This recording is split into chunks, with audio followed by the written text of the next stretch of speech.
The scope's crosshairs danced across 52 muzzle flashes, 52 points of light in the pre-dawn darkness, each one spitting death into the narrow valley below. Sergeant First Class Kara Blackwood pressed her cheek against the cold stock of her Remington MSR.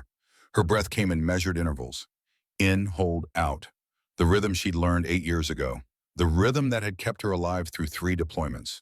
But now her hands trembled. Through the Leopold Mark V scope, she watched her team pinned down 400 meters below. 11 men scrambling for cover behind rocks that wouldn't save them. Tracers carved orange lines through the mountain air. The distinctive crack of AK-47s echoed off the canyon walls, mixing with the deeper hammer of PKE and machine guns. Her radio crackled with desperate voices. Contact front, contact left. Man down, man down. Reaper, we need suppressive fire now. Kira's finger rested on the trigger. A 2-pound pull. That's all it would take. She'd made harder shots, the 847-meter kill in Helmand province that made her legendary. The impossible wind shot in Kandahar. The night engagement in Mosul that saved 12 Marines. But her finger wouldn't move, because 6 months ago in a valley not unlike this one she'd hesitated, and Corporal Liam Garrett had died screaming her name. The radio crackled again. Lieutenant Commander Everett Thornhill's voice strained but steady. Broken arrow. Broken arrow. This is SEAL Team Charlie Grid 43, North 109 West. We are surrounded by approximately 50 hostile forces, requesting immediate quick reaction force. How copy? The response came back flat. Professional, cold. Charlie to actual, this is Mountain Command. Negative on air support. Solar flare activity has disrupted satellite communications. Weather conditions prevent rotary wing operations. Ground convoy is 70 minutes out. Can you hold position? 70 minutes. Kira did the math in her head. She had 102 rounds left. The team below had maybe 6 magazines each. Call it 180 rounds total, against 52 professional fighters with crew-served weapons and elevated positions. The math didn't work. It never worked. 22 hours earlier, the nightmare always started the same way. Kira was back in the Afghan valley. Corporal Garrett beside her in the hide site, his Kentucky drawl soft in her ear. Winds shifting, Reaper. 3 knots, maybe 4. You seeing that mirage at 400? She was lining up the shot. Taliban commander, 640 meters. Difficult but manageable. Then the RPG team appeared. Flanking position. Garrett stood to reposition. Liam, wait. The shot she should have taken. The half second she spent recalculating wind. The hesitation that cost everything. The explosion, the screaming, the blood. Kira jolted awake in her San Diego apartment, heart hammering against her ribs. The clock read 0347. Her phone buzzed on the nightstand. Deployment notification. She sat up, letting her breathing slow. Through the thin wall, she could hear her daughter Audrey sleeping, 8 years old, 3rd grade. Science fair project due next week on wind patterns. The irony wasn't lost on Kira. She picked up her phone. The text was brief. 0800 briefing. Wheels up 1400. Duration 48 hours. Location classified. In the bathroom, she splashed water on her face and stared at the woman in the mirror. 32 years old, but the eyes looked older. Hazel eyes that had seen too much. Shoulder-length auburn hair pulled back in a regulation bun. A thin scar along her left jawline from a piece of shrapnel in Ramadi. The prescription bottle sat on the sink. Lorazepam, for anxiety, for the nightmares, for the moments when her trigger finger froze. She didn't take one. Instead, she went to Audrey's room. Her daughter slept peacefully, surrounded by stuffed animals and science textbooks. A poster on the wall showed different cloud formations. Cirrus, cumulus, stratus. Kira kissed her forehead. Love you, baby girl. Audrey stirred. Mommy. Shh, go back to sleep. You leaving again? Just for a little while. Grandma's coming to stay. Will you be safe? The question every child asks. The question that has no honest answer. Always, sweetheart. Always. Naval Amphibious Base Coronado smelled like salt water and jet fuel. Kira arrived at 0745, carrying her deployment bag and rifle case. The MSR weighed 11 pounds unloaded. She'd carried it through 8 countries and 37 missions. It felt heavier every time. The briefing room was already half full. She recognized most of the faces. Lieutenant Commander Everett Thornhill stood at the front studying satellite imagery on the wall screen. 42 years old career SEAL with the weathered face of a man who'd spent 20 years in the wind and sun. Chief Petty Officer Callum Brennan nodded as she entered. 38, built like a fire hydrant with forearms that looked carved from oak. Weapons specialist. The man who could field strip a Ma Deuce blindfolded. Reaper, he said. Heard you were back on the roster. Heard right. How's the head? Fine. That's not what I asked. Kira met his eyes. Brennan had been there in Afghanistan, had helped carry Garrett's body to the helicopter, had sat with her during the memorial service.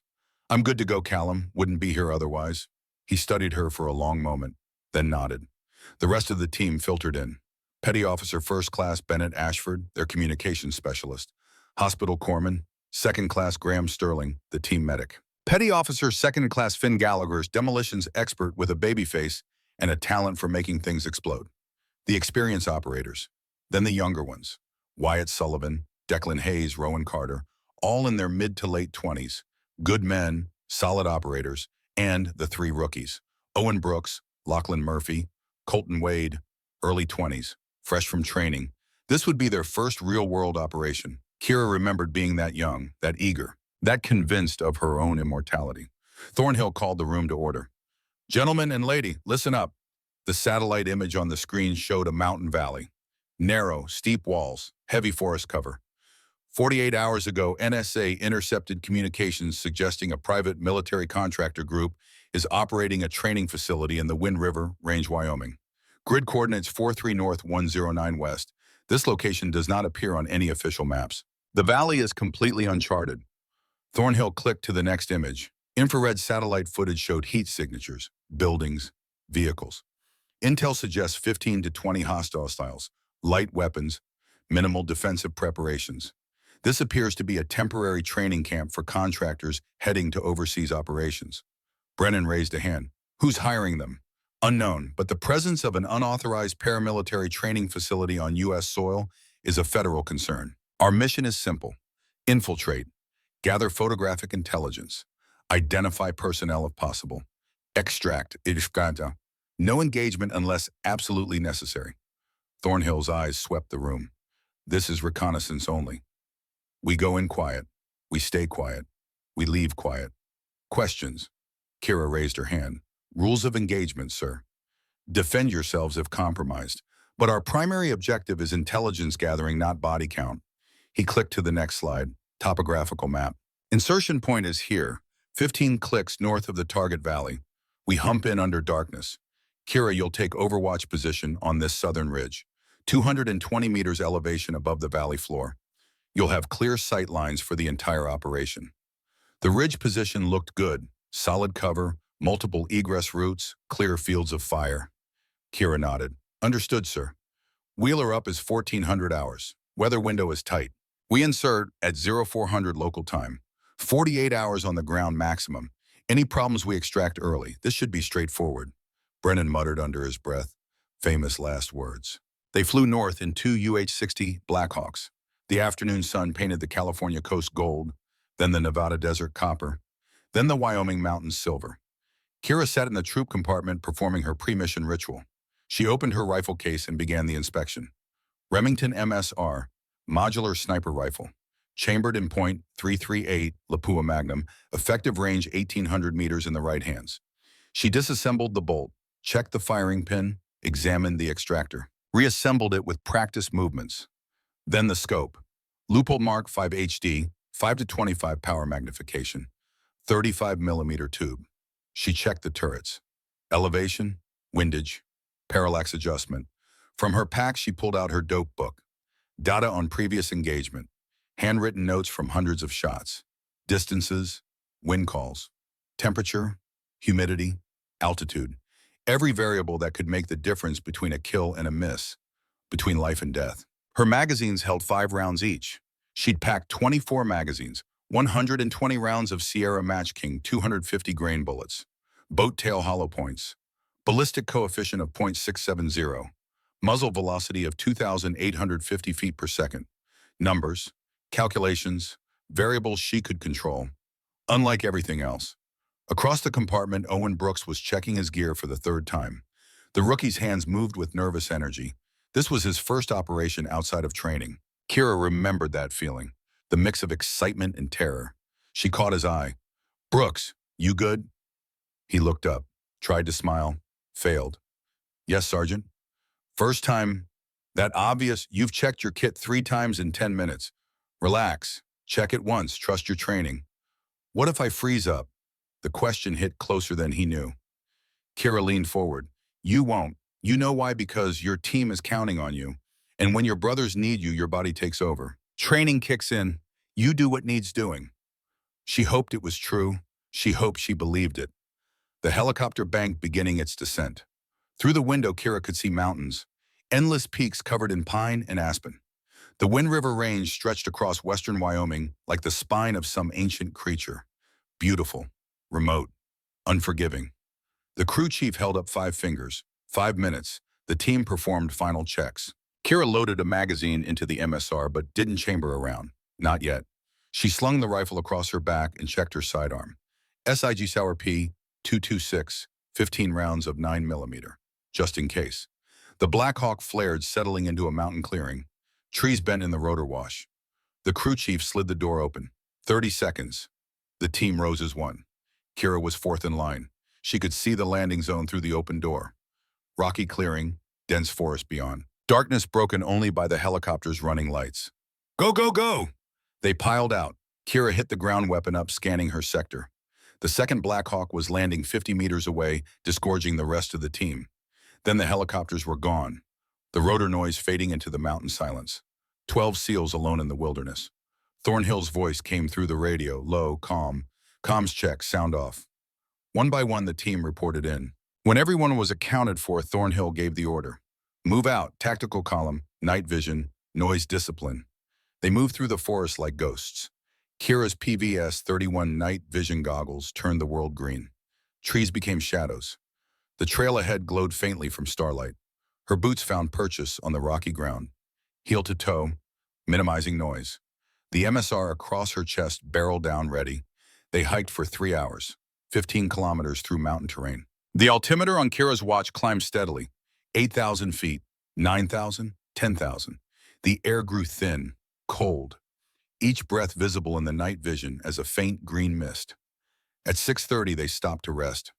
Kira found a fallen log and sat taking measured sips from her camelback. Her legs burned. Good pain, the pain of muscles working, of being alive. Ashford, the comm specialist, was frowning at his radio. Sir, I'm getting interference now.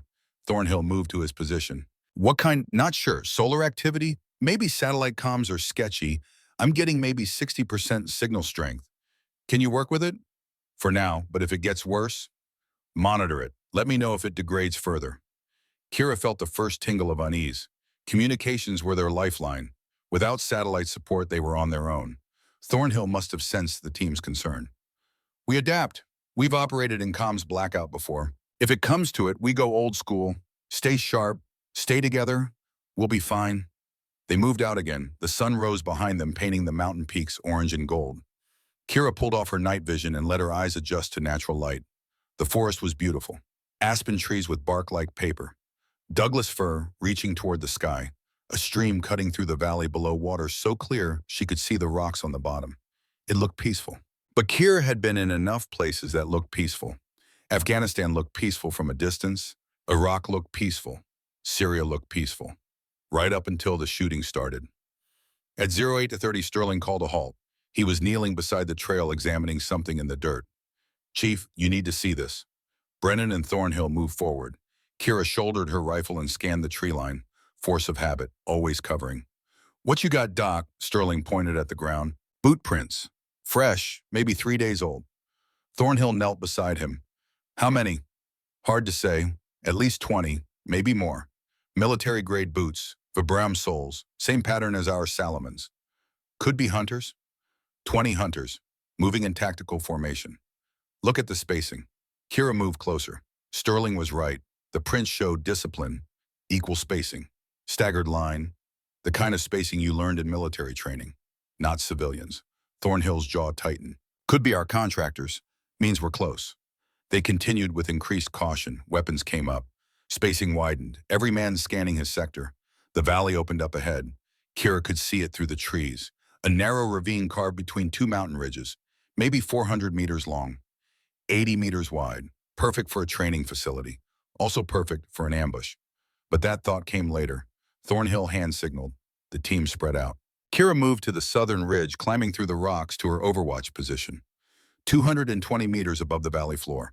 Clear sight lines in all directions. She set up her rifle. Bipod deployed on a flat rock. Scope adjusted. She pulled out her Kestrel wind meter and took a reading. Wind 4 knots from the northwest. Temperature 42 degrees. Barometric pressure 29.1. She made notes in her dope book, then settled in behind the scope. Through the magnified view, she could see the valley floor clearly. Structures, 4 buildings, prefabricated. Recent construction, too new for an abandoned facility. A vehicle park, 3 Toyota Hilux trucks, 1 Mercedes G-Wagon, all with mud still fresh on the tires. Weapon racks, she counted slots for 40 rifles. Most were filled. Training obstacles, a shooting range, target silhouettes at various distances. This wasn't some temporary camp. This was a full-scale training facility. Kira keyed her radio. Reaper to actual. I count 4 structures, multiple vehicles. This location is more developed than intel suggested. Thornhill's response came back measured. Copy, maintain overwatch. We're moving in for closer reconnaissance. Through her scope, Kira watched the team advance. They moved with practiced efficiency. Bounding overwatch. 2 men moving while 10 covered. Professional. Disciplined. But something felt wrong. She couldn't articulate it. Just a feeling. The way the valley was too quiet. The way the buildings seemed too organized. The way the defensive positions looked too professional. Her scope swept the ridgelines. Nothing. The tree line. Nothing. The buildings. Nothing. But the feeling remained. She watched Ashford intercept something on his radio scanner. Watched him gesture to Thornhill. Watched the team leader's body language change. Her radio crackled. Reaper actual. Ashford is picking up radio traffic. Military-grade comms. Professional encryption. These aren't weekend warriors. Copy. What's the call? A pause. Thornhill was making the calculation. Abort and lose the intelligence. Continue and risk exposure. We proceed, but weapons tight. First sign of compromise, we extract. The team moved into the valley. Kira's unease grew. She swept her scope across the ridgeline again. This time she saw it, a flash of movement. There, on the eastern ridge, she adjusted her scope. A man, dressed in tactical gear, holding an AK-74, in a concealed position with clear sight lines into the valley. A guard post. Kira swept further, found another, and another. Her heart rate increased. Actual Reaper. I've got eyes on guard positions. Eastern Ridge. Multiple hostiles. They're watching the valley. Copy. How many? She kept counting. The positions were well concealed. Professional hide sites. I count 15, 18, 22. She swept to the northern ridge. More positions. Actual, they've got the entire valley covered. This isn't a training camp. This is a defensive position. Thornhill's voice remained calm, but she could hear the edge. Team weapons up. Prepare to... The explosion cut off his transmission. The northern exit of the valley erupted in fire and smoke. C4 demolition charges. Tons of rock collapsed, sealing the passage. 3 seconds later, the southern exit exploded. The valley became a box, and Kira's team was trapped inside. Muzzle flashes erupted from every direction. AK-47s, PKM machine guns, SV Dragunov rifles. The distinctive crack of supersonic rounds echoed off the canyon walls. Through her scope, Kira watched her team scramble for cover, watched them return fire, watched young Owen Brooks take a round to the shoulder and go down. She started counting targets. 30, 35, 40, 45, 50, 52. 52 hostile combatants in prepared defensive positions with crew-served weapons and high ground, against 12 SEALs in a kill zone with limited cover and no support. The math didn't work. Kira's radio exploded with traffic. Contact front. Man down, Brooks is hit, taking fire from 3 sides. Where's our air support? Thornhill's voice cut through the chaos.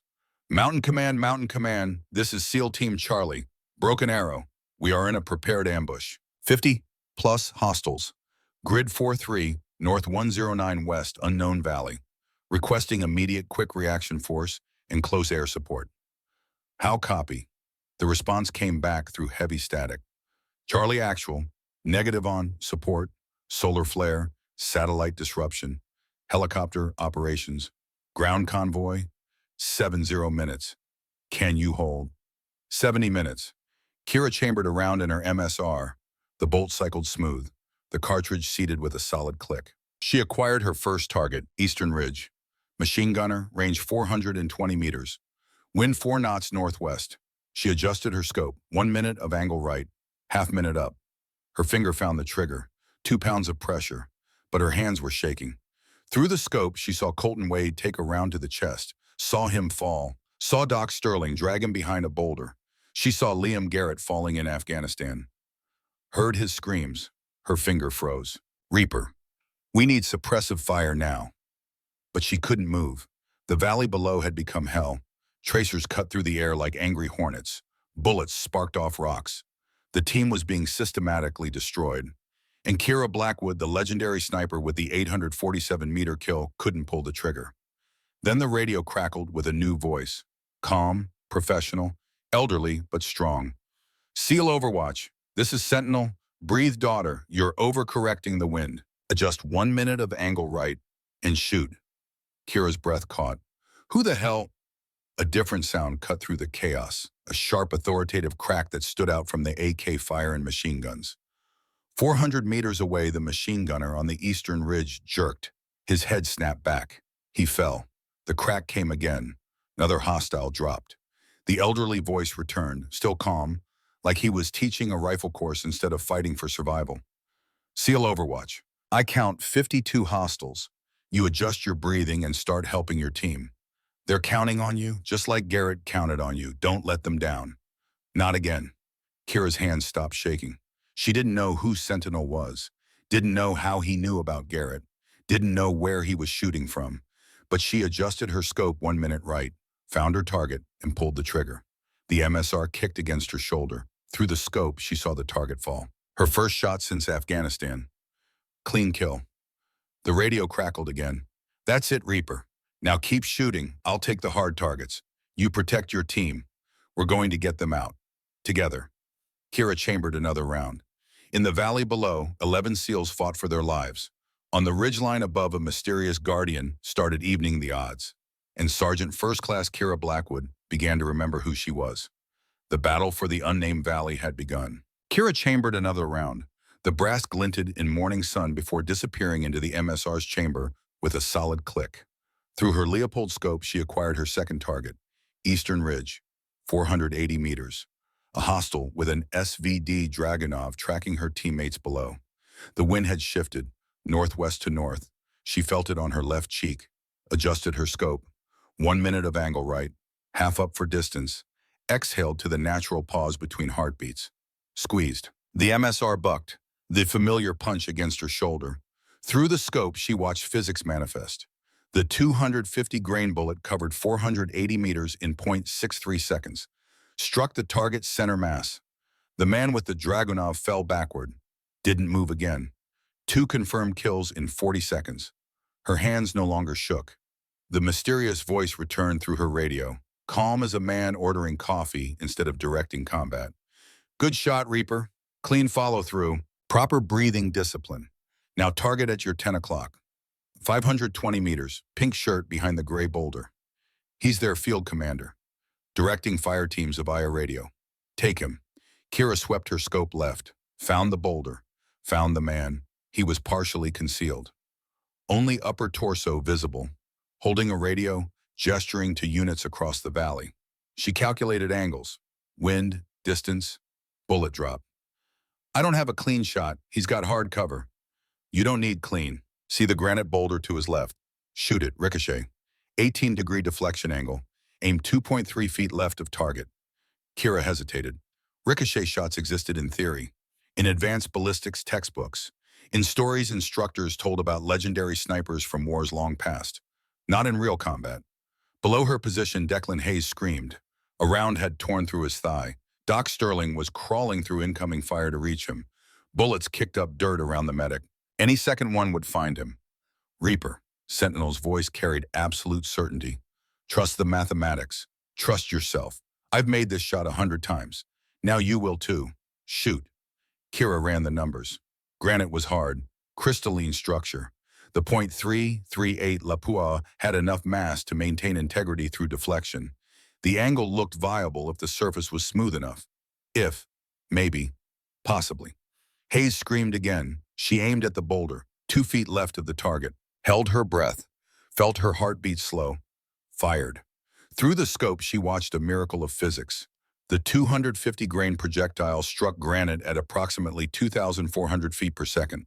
The impact created a shower of sparks visible even in daylight. The bullet deformed slightly but held together, deflected at precisely 18 degrees. The man in the pink shirt jerked like he'd touched a live wire. Red bloomed across his chest. He toppled sideways. The radio fell from his hand, dead before he understood what happened. Kira's breath caught. How did you know that would work?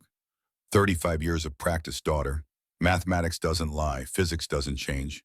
You just learned something snipers spend careers trying to master. Now keep shooting. Your team needs you. The mysterious sniper's rifle cracked again from his hidden position. The sound was distinctive, sharper than the AK-47s, more authoritative than the PKMs, each crack punctuated by silence. Then another hostile falling. Sentinel was methodical, systematic. He wasn't just shooting, he was dismantling their entire assault infrastructure. Machine gun position, crack. Gunner falls, mortar spotter, crack. Spotter eliminated. RPG team loading, crack. Loader drops. The rocket falls unfired. Secondary machine gun, crack. Another crew-served weapon silenced, each shot selected for maximum tactical impact. Kira recognized professional military thinking. This wasn't random shooting. This was deliberate destruction of enemy combat power. She focused on closer threats, hostiles advancing on her team's defensive position. She worked her own rhythm now, her own deadly mathematics, target acquisition, range estimation via mil-dot reticle, wind call from mirage and feel, bullet drop calculation accounting for altitude and temperature, 400 meters, squeeze, the satisfying kick. Through the scope, the target falls, kill, 380, adjust for slight downhill angle, fire, kill, 460, longer shot, account for increased bullet drop, fire, kill, 320, close enough to see facial features through the scope. A young man, maybe 25, somebody's son. She pushed the thought away. He'd chosen to ambush Americans. That choice had consequences. Fire, kill.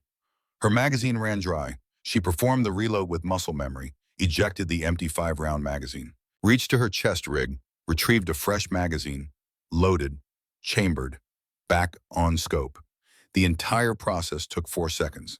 24 magazines loaded before the mission. Now 19 remained, 95 rounds total. She needed to make every one count. Through the scope, she watched Thornhill organizing the defense below. The team had consolidated into a tight defensive position behind a cluster of boulders. Good interlocking fields of fire, decent cover from direct fire. But they were still pinned, still surrounded, still dying. Ashford was working his radio frantically. She could see his frustration even at 200 meters. The solar interference was getting worse. Satellites weren't responding. The team's lifeline to command was degrading. They were on their own. Sentinel's voice came through her headset again. Different tone now, more personal.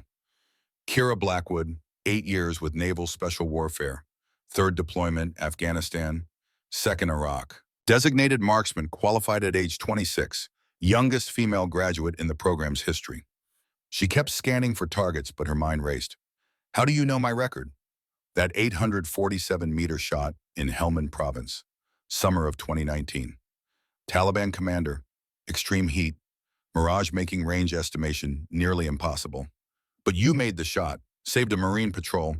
That was exceptional work. That's classified after action reporting. Who are you? I know more than your service record, Kira. I know you lost Corporal Liam Garrett 6 months ago. Afghanistan. Different valley. Different enemy. Same mountains that take good men too soon. Her hands tightened on the rifle. You have no right.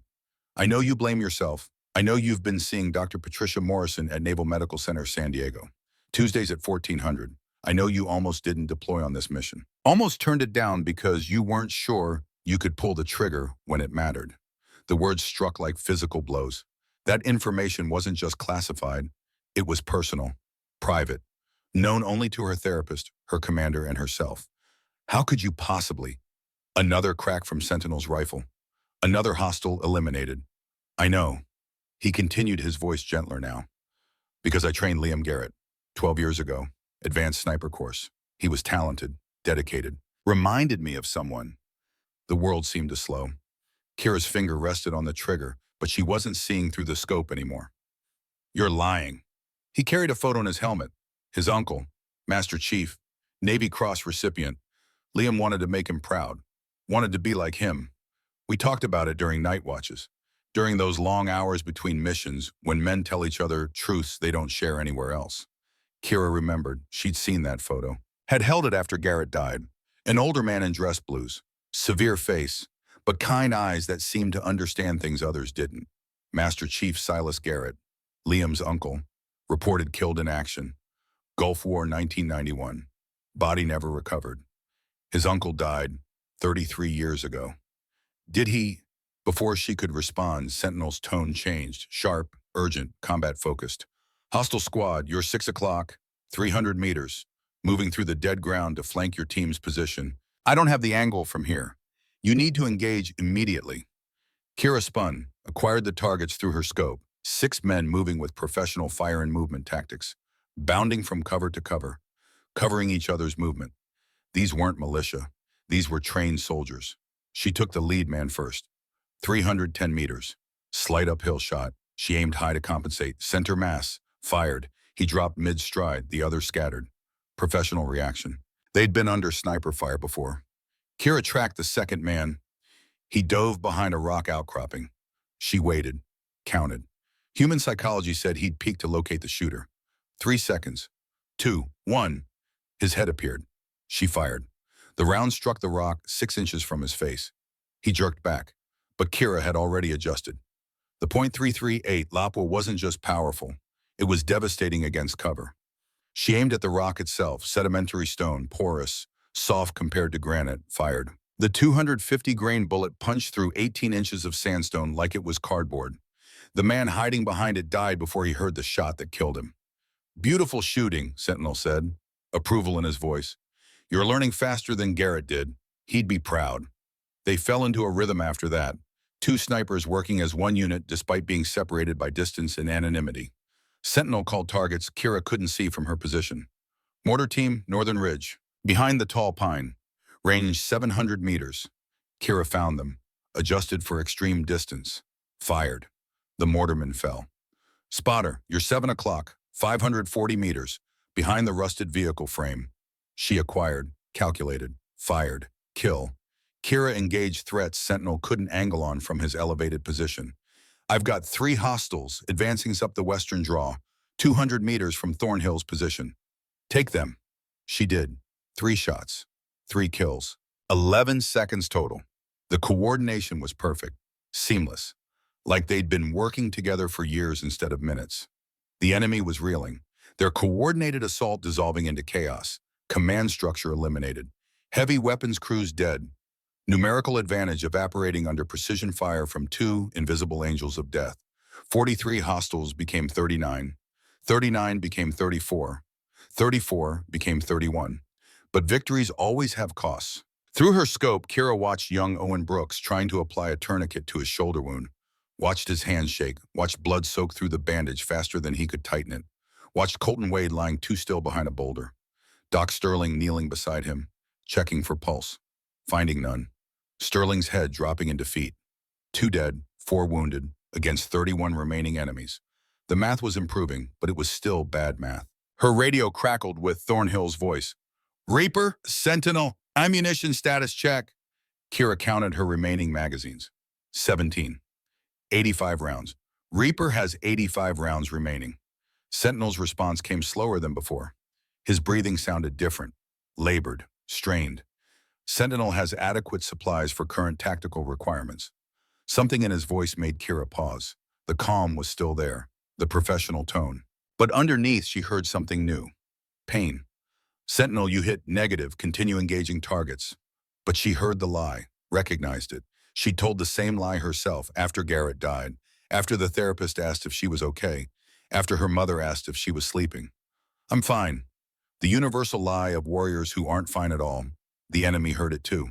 Or maybe they'd been planning it all along, because their tactics changed. Through her scope, Kira watched hostile units pulling back from the valley floor, consolidating. Then 15 men broke off from the main force, started climbing. climbing the northern ridge, climbing toward wherever Sentinel was hidden. Sentinel, you've got climbers inbound. 15 hostiles. They're coming for your position. I see them. His rifle cracked. One of the climbers tumbled down the slope.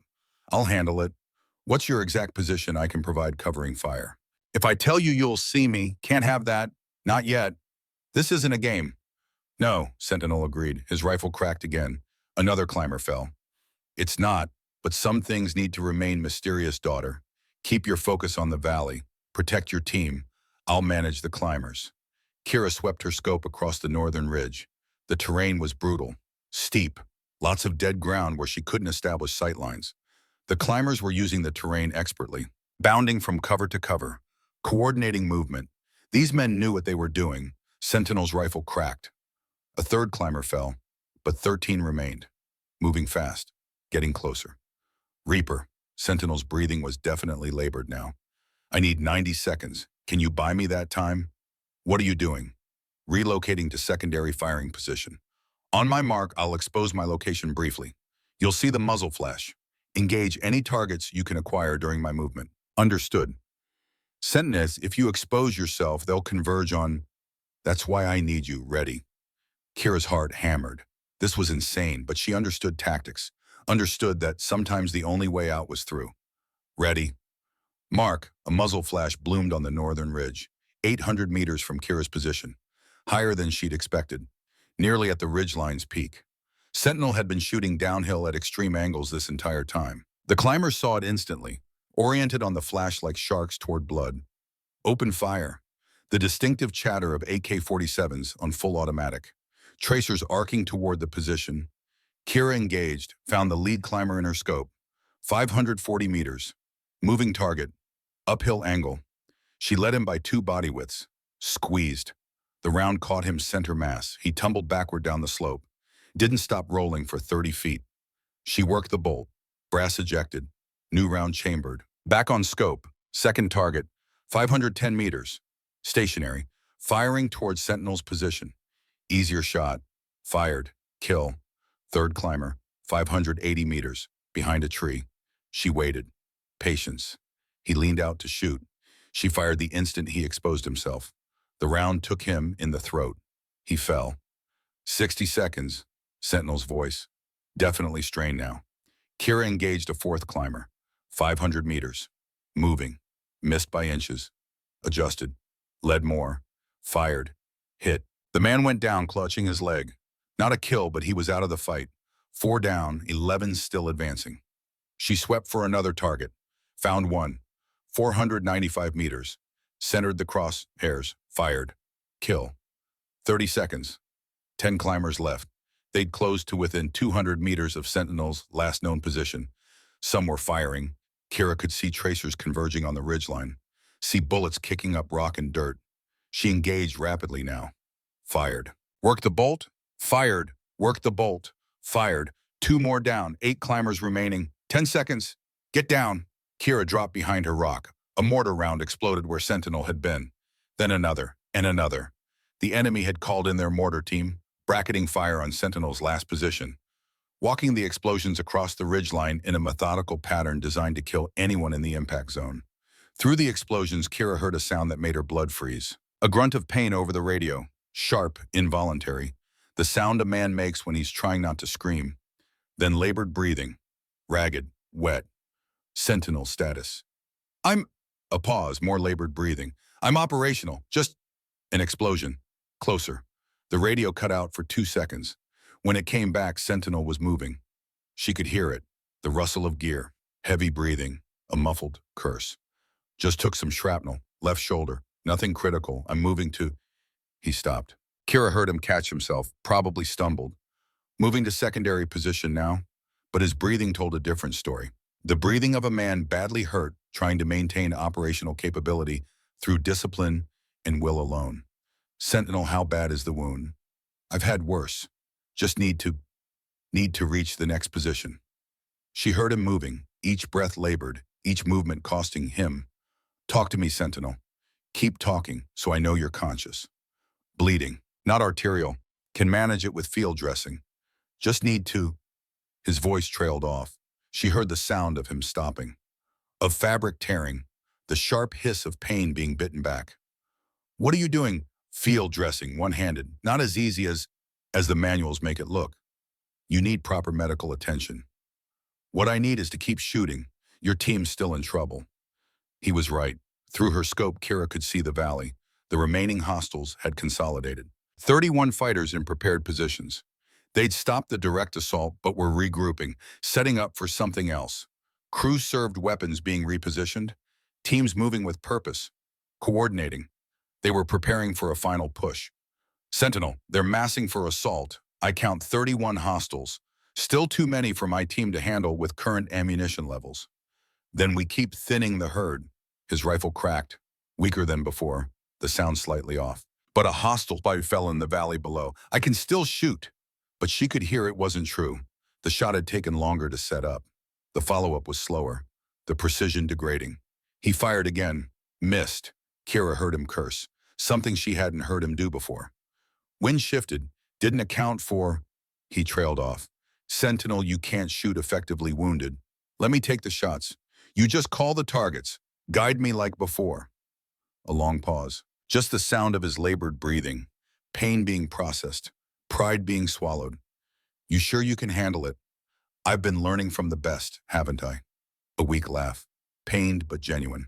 All right, daughter, let's see what you've really got. Target, you're 11 o'clock. Cave opening, 640 meters. 2 hostiles inside. They're setting up a PKM machine gun on a tripod. You can't hit them directly, but if you ricochet off the cave wall. Kira found the cave, saw the men inside, dark shapes moving in shadow, calculated angles. Limestone, softer than granite, 21-degree deflection angle accounting for surface composition. Show me what you learned. She aimed at the cave wall, 2 feet right of the targets, adjusted for the ricochet, held her breath, fired. Through the scope, she watched the bullet strike limestone. Sparks flew, the round deflected inward. One of the men inside jerked violently, fell. Good, one more, same technique. Adjust slightly for the new angle. She did, fired, the second man dropped. Outstanding, you're a natural at this. Now, northern cliff face, 2 targets behind that rock outcropping. 590 meters, they're spotting for the mortar team. They're the reason those mortars are so accurate. Eliminate them. For the next 10 minutes, Sentinel became her spotter, her teacher. His rifle silent, his voice guiding her through shots that seemed impossible. Ricochet shots off various surfaces, moving targets at extreme range, targets through vegetation, targets in windows, shots requiring calculation of not just wind and distance, but terrain deflection and material penetration. Each time Kira made the shot, 31 hostiles became 28, 28 became 24, 24 became 19. Her ammunition was critical now, 43 rounds remaining, but the enemy was breaking. Their assault had stalled, their commanders dead, their heavy weapons eliminated, their numerical advantage evaporating. Then Sentinel's voice changed, weaker, words slightly slurred. Kira, I need to tell you something important. Save your strength.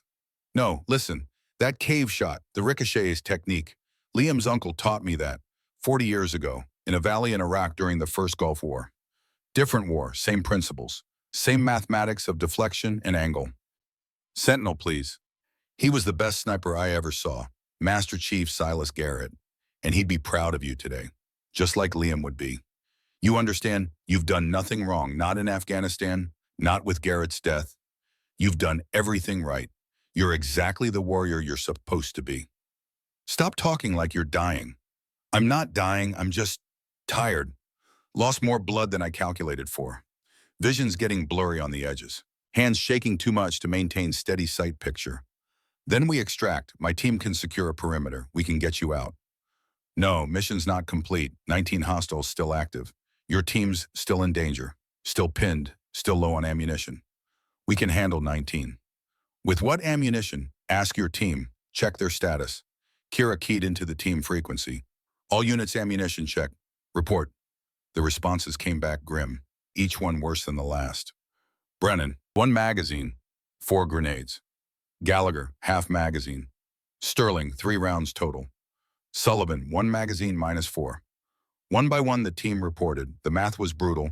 maybe 180 rounds total among 11 men, against 19 professional fighters who now knew they were facing only 2 snipers, who'd learned caution from casualties, who were preparing for a final coordinated assault. Thornhill's voice came through heavy with reality. Reaper, we're in a critical situation. If they rush us with what we have left, we can't hold the position. We'll be overrun. As if responding to his words, the enemy commander's voice echoed across the valley, speaking through a megaphone. Heavily accented English, Eastern European, Russian maybe. American sniper, you are isolated. Your team is surrounded. Surrender now, and I give my word, your men will live. You have 60 seconds to decide. Kira's finger found her trigger. Sentinel, they're demanding surrender. Don't believe him, he's lying. If you surrender, he'll execute everyone, every single one. How can you know that? Because I've seen Commander Viktor Kozlov before. Different country, different war. He doesn't take prisoners. Never has. I've been tracking him for 3 years. He's responsible for the deaths of 17 American contractors in Syria. He tortures before he kills. Your team surrenders, they die screaming. Kira watched through her scope. The enemy was massing, preparing for a final overwhelming assault. 19 fighters against 12 exhausted SEALs with minimal ammunition, and 1 wounded sniper who could barely hold his rifle. The mathematics were impossible. Sentinel's voice came through one final time, so weak now she could barely hear him over the radio static. Kira, when they charge, when they come for your team, you're going to be alone. I can't help anymore. Shoulders too damaged. Lost too much blood. Can't keep my eyes open. Vision tunneling, hands won't stop shaking. Stay with me, don't you dare. Can't, I'm sorry, but you can do this. Everything I taught you today. All of it, use it. Trust yourself, trust your training. You're better than you know, better than you believe. Sentinel, please. Tell Thornhill. Tell him Sierra Gulf sends his regards, he'll understand. What does that mean?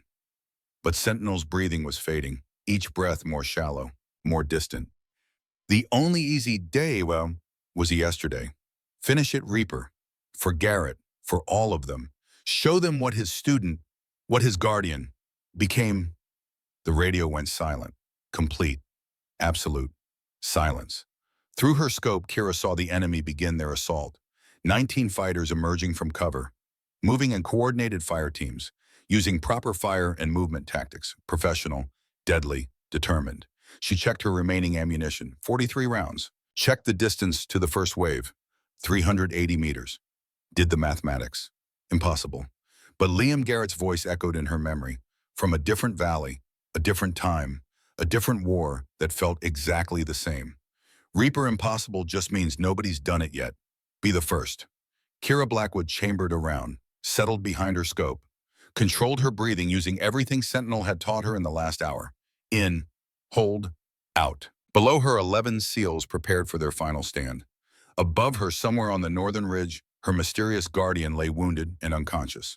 Around her, the Wyoming mountains watched in ancient silence as they'd watched 1,000 battles before. And Sergeant First Class Kira Blackwood began the most important shooting of her life. The first hostile crossed into open ground, 380 meters. Kira centered the crosshairs on his chest, exhaled to the natural pause between heartbeats, pulled the trigger. The rifle kicked. Through the scope, she watched him fall, then chambered another round, and another, and another. The battle for the unnamed valley entered its final phase, and the student became the guardian. The rifle kicked against Kira's shoulder. Through the scope, she watched the first hostile fall at 380 meters. Clean headshot. The body dropped mid-stride. She worked the bolt. Brass ejected. Another round chambered. Second target, 340 meters. Moving left. She led him. Fired.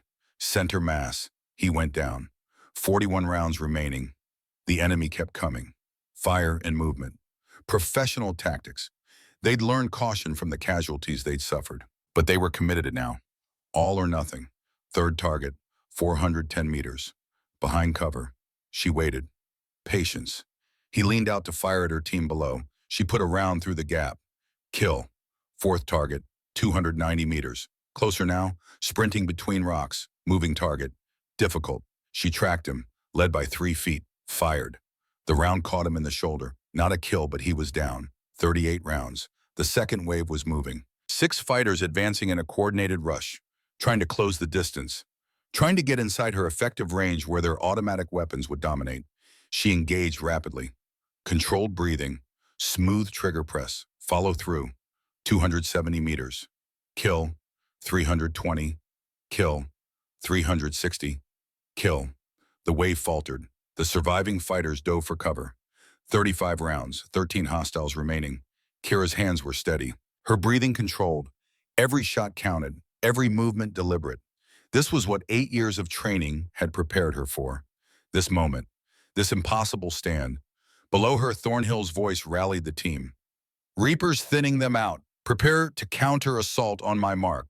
The enemy commander's voice boomed across the valley again. Angry now, desperate. Rush them, all units overwhelm the sniper. The remaining 13 fighters emerged from cover. A coordinated charge. Firing as they advanced, trying to suppress her with volume of fire. Bullets ricocheted off the rocks around Kira's position. Close. Too close. But she didn't flinch.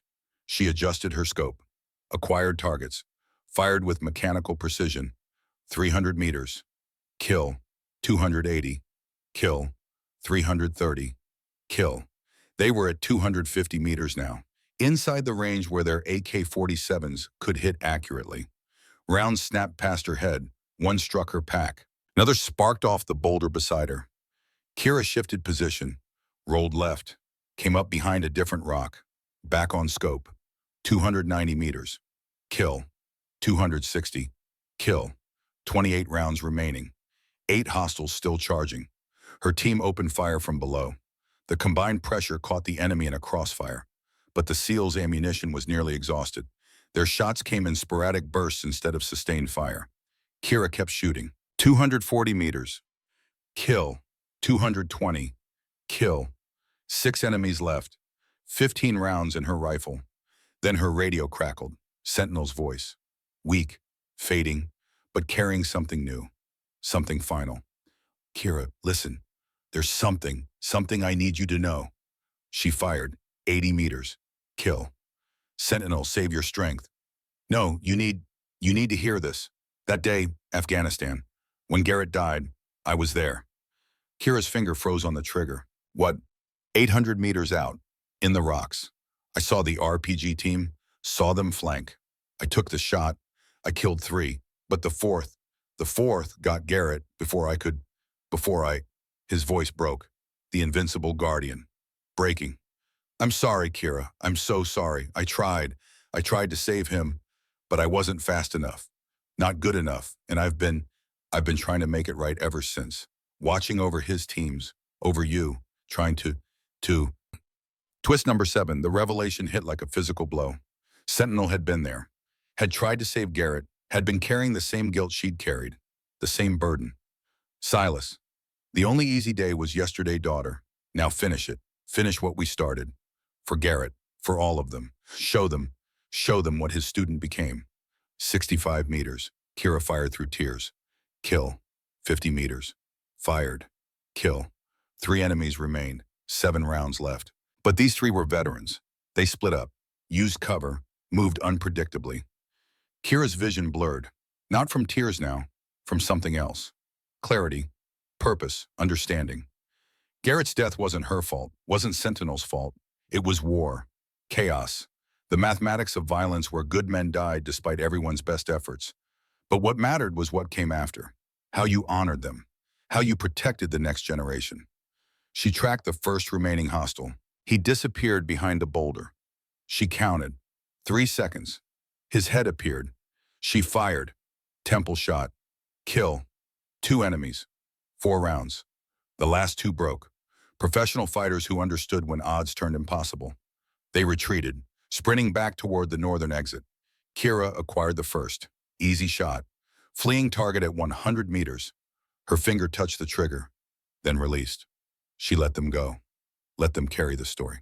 Let them tell others what happened when you ambushed Navy SEALs. Let them spread the legend of the valley where 52 became 2. The valley fell silent. No gunfire, no explosions, no screaming, just wind through pines and the distant cry of a hawk. Kira lay behind her rifle. Her shoulder ached from recoil. Her eyes burned from the scope. Her hands trembled from adrenaline and revelation. She keyed her radio. Sentinel, Silas, I understand now. Thank you for trying to save him. For saving me. For everything. Static.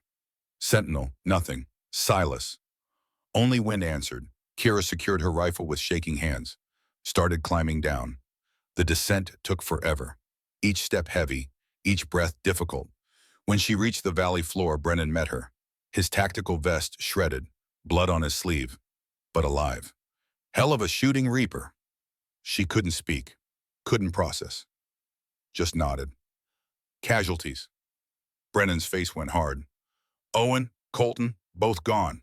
Declan's leg is bad, but Sterling thinks he'll make it. Ashford has a concussion. The rest are walking wounded. 2 bodies under ponchos. 2 young men who'd never go home. Kira knelt beside them, lifted the first poncho. Owen Brooks, 23 years old, the rookie who'd asked if he'd freeze up. She touched his cold forehead. You didn't freeze, brother. You stood, you fought, you did everything right. She moved to Colton Wade, 22, his first real operation, his last. I'm sorry, I'm so sorry I couldn't save you both. Thornhill's hand on her shoulder. Blackwood, you saved 10. That's what matters. Now we need to find your guardian. She stood, professional mask sliding back into place, but underneath the cracks remained. Yes, sir. The climb to Sentinel's last position took 30 minutes. Kira led, Gallagher and Sullivan followed. 500 feet of vertical ascent, loose scree, exposed cliff faces. She found the first position easily. Shell casings scattered like brass flowers. 51.338 La Poix. She picked one up, still warm. Blood painted the rocks, dark, thick, too much blood. Sir, Sullivan called. Blood trail? They followed it along the ridgeline. The trail showed Sentinel's discipline. Even wounded, even dying. He'd moved with purpose, with training that transcended pain. The trail ended at a cliff edge, 200-foot drop to forest below. Kira approached carefully, looked over, saw rope marks on the rock. Recent. Someone had rappelled, but no rope remained, no gear, no trace except the marks. She searched the area, found more casings, found disturbed earth, found something else. A challenge coin, wedged in a crack between rocks, placed deliberately, left as a message. She picked it up. Front Navy SEAL trident, worn but pristine. Back 12 stars in a circle. In the center engraved words, the watch continues, beneath the star's initials. KB, her initials. Kira's hands shook. Gallagher found the final message, carved into the cliff face with a knife. Fresh cuts. Recent. Taught by Garrett's guardian, now his guardian teaches another. Below that one more line. Forgive yourself, daughter. He did. Kira traced the letters. Her vision blurred with tears she'd held for 6 months. For 6 hours. For a lifetime. She understood now. Sentinel hadn't just saved her team. He'd saved her from guilt, from doubt, from the weight of carrying Garrett's death alone.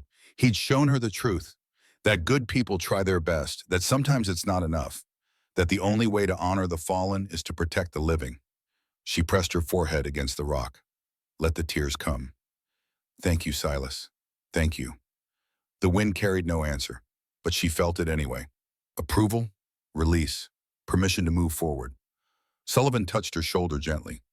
Reaper, we should head back. Extraction birds are inbound. She nodded, pocketed the coin, took one last look at the carved words. Then they descended. The helicopters arrived 40 minutes later. 3 Blackhawks with full medical teams. They loaded the wounded first. Declan Hayes, Bennett Ashford. 4 others with various injuries. Then the dead. Kira helped carry Owen Brooks. His body was light, a young man's body. Too light, too young. She settled him gently on the stretcher, leaned close. The only easy day was yesterday, brother. You proved that today. The flight back took 3 hours. Kira sat in silence, staring at the coin in her palm, tracing the 12 stars, thinking about chains of guardians stretching back through time, teachers and students, protectors and protected, guilt and forgiveness. Around her, the team processed survival.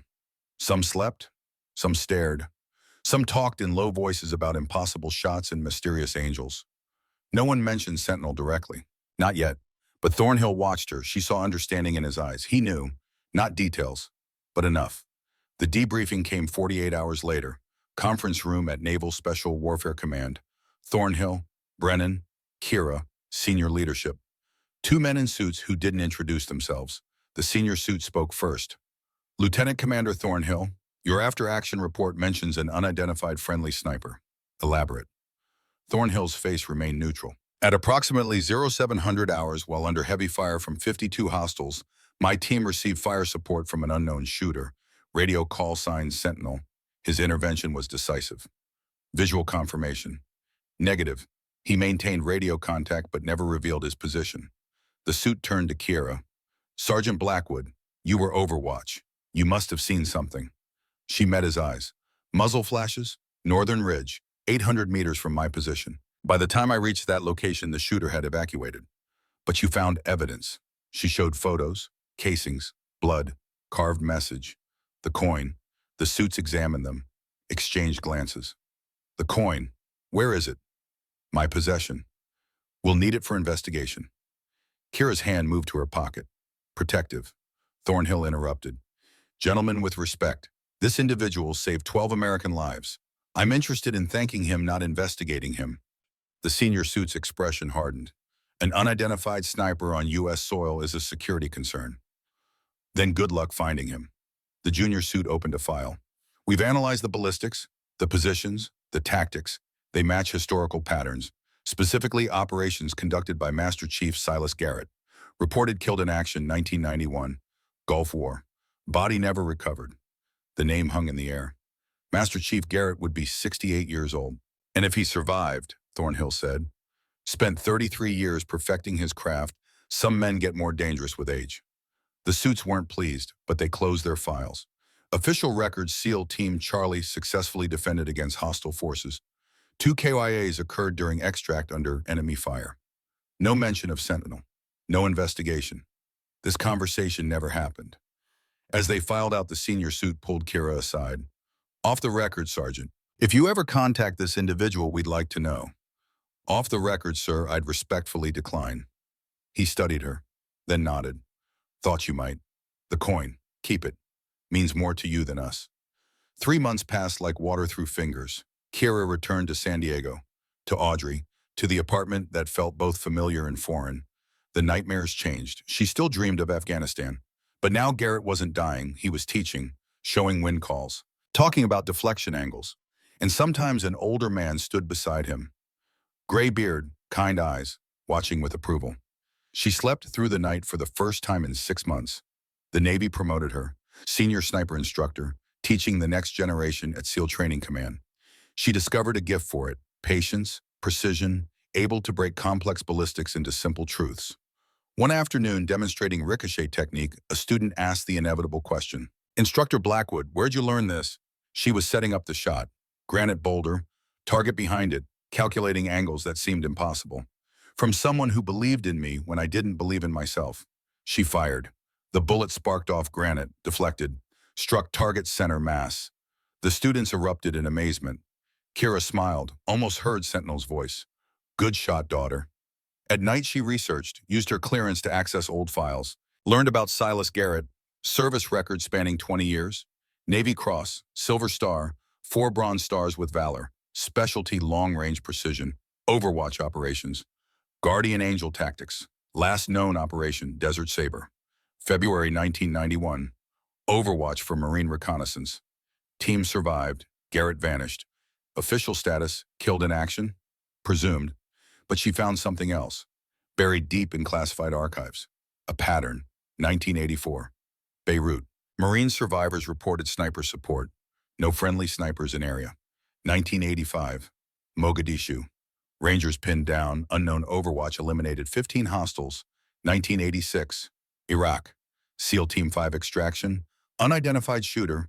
Vanished before contact. 1987. Afghanistan. Firebase under assault. Mystery sniper turned the tide. Attached to the 2011 file, Corporal Liam Garrett's statement. The shooter moved like my uncle used to, like a ghost protecting his family. Kira closed the file. Understood. Silas Garrett, fighting for 33 years after his reported death.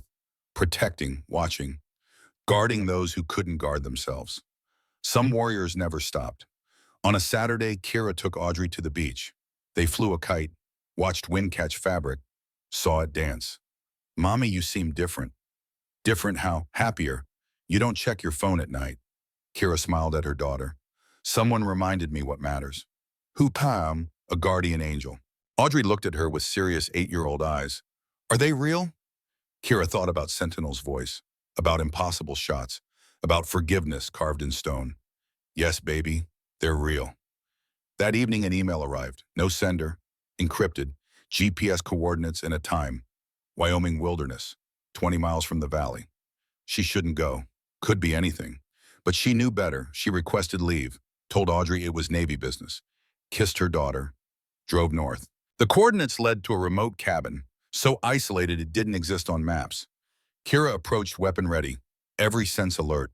The cabin was empty, but inside a cache, a rifle, vintage Remington 700, .338 Lapua Magnum, maintained like sacred object, a logbook, weathered leather, hundreds of pages filled with neat handwriting. She opened it, read, 1984, Beirut, Overwatch for Marines, 12 protected. 1989, Panama, SEAL Team 4, 8 protected. 1993, Mogadishu, Rangers, 15 protected. Page after page, operation after operation, decades of silent service. 2011, Afghanistan, Firebase, CPLL, Garrett among 32 protected. Failed to save him 2 weeks later. Shrapnel wound prevented proper angle. My failure. My burden. Kira's throat tightened. The last entry made her hands shake. 2024, Wyoming, SEAL Team Charlie, 12 protected. Told KB the truth about her partner, passed the watch. Time to rest. Mission complete. SG. Beneath it a note on separate paper. Fresh ink. Kira, you asked who I was. I'm what you'll become. A guardian who watches when others can't. The watch never ends. It finds new watchers. This rifle is yours. Use it to protect those who protect us. When they need you, be there. Like I was there for you. Like someone was there for me 40 years ago. Garrett would be proud. I'm proud. The chain continues. Forgive yourself, then teach another to forgive. Silas, Kira sat as sunset through cabin windows, held the note, read it until she'd memorized every word. She understood her purpose now. The next morning she returned to base, requested meeting with Thornhill. He received her in his office, closed the door. Blackwood. Sir, I need a secondary assignment. Off-books Overwatch operations. When teams are in trouble and need guardian support. Classified. Thornhill studied her for a long moment, then opened his desk, pulled out a file. This authorization was signed 4 weeks ago. Someone high up the chain. High enough I don't question it. He handed her the file. Inside her photo. Service record. New call sign. Guardian. Actual. You're officially at training command. Unofficially you deploy where needed. When our people need a guardian. She stared at the file. Sir, did you know? I suspected. Stories about a mystery Overwatch operator have circulated for 20 years. Always wondered who. Now I know. And I know who carries the watch forward. He stood, extended his hand. Some legends die. Others pass the torch. Make him proud, Reaper. She shook his hand. I will, sir. 1 year later, Afghanistan, a SEAL team pinned down, 40 hostiles, bad terrain, no air support available. Kira set up 800 meters from the fight. Silas's Remington, the rifle that had protected generations. She keyed her radio. SEAL Team Delta, this is Guardian Actual. I have Overwatch. Maintain your position. A young voice responded, scared, desperate. Guardian, who are you? An older voice cut in, veteran, calm. Don't question it, kid. Trust the Guardian. She's got us. Kira smiled, acquired her first target, breathed, fired, clean kill. Affirmative Delta, beginning engagement. You're not alone. Far away in a different valley, an old man sat on a cabin porch. Gray beard, weathered face, 69 years old but still strong. He listened to a radio, heard Kiara's voice, heard her shots, smiled. That's my girl. 10 years passed, Audrey turned 18, enlisted Navy, wanted to follow her mother's path. Kira gave her the challenge coin. The one Sentinel had left, 12 stars. What is this, Mom? A promise. When you need help most, someone will be watching. Who Guardians were never alone. Audrey studied the coin, traced the stars. Will you be there? Not always, but someone will. The watch never ends. Audrey deployed 2 years later. Marine unit in trouble. Bad situation. Kira took overwatch.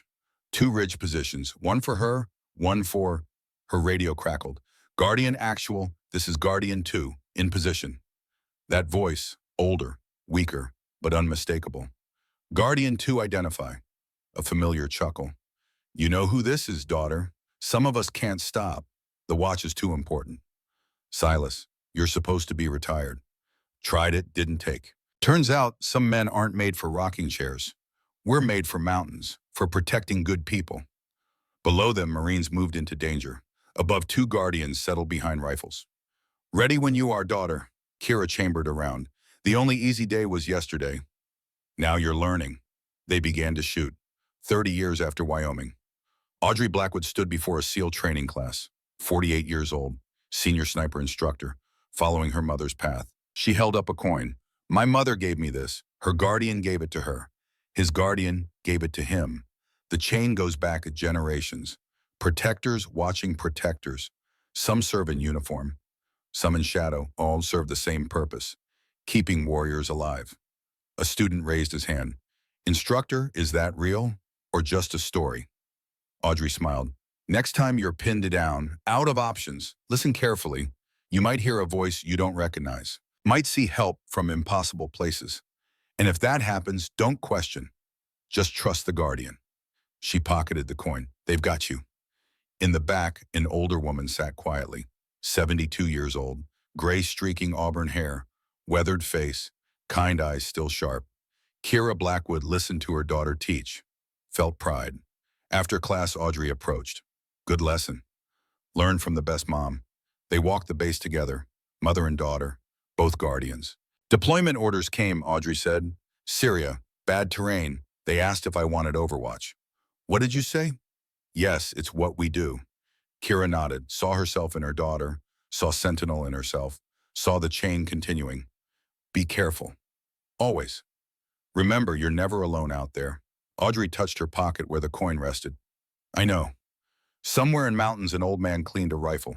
99 years old, moving slower, breathing harder, but still strong enough. Silas Garrett loaded his Remington, checked his scope, studied a map of Syria. His radio crackled. Guardian 3, this is Guardian Actual. Mission is go, grid Charlie 7.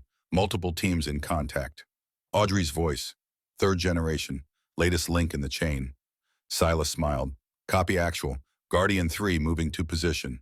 He stood with effort, joints protesting. But training overrode pain. He'd made a promise 40 years ago. To watch over those who couldn't watch themselves. To be the guardian in the shadows. Some promises you kept until you couldn't anymore. And he wasn't there yet. In the mountains, 3 generations took their positions, separated by decades, united by purpose. Kira at 72, still teaching, still ready. Audrey at 48, leading the watch. Silas at 99, the original guardian, still protecting. They settled behind their rifles, watched over teams in trouble, did what guardians do, protected those who protected others. The only easy day was yesterday, and the watch never ends.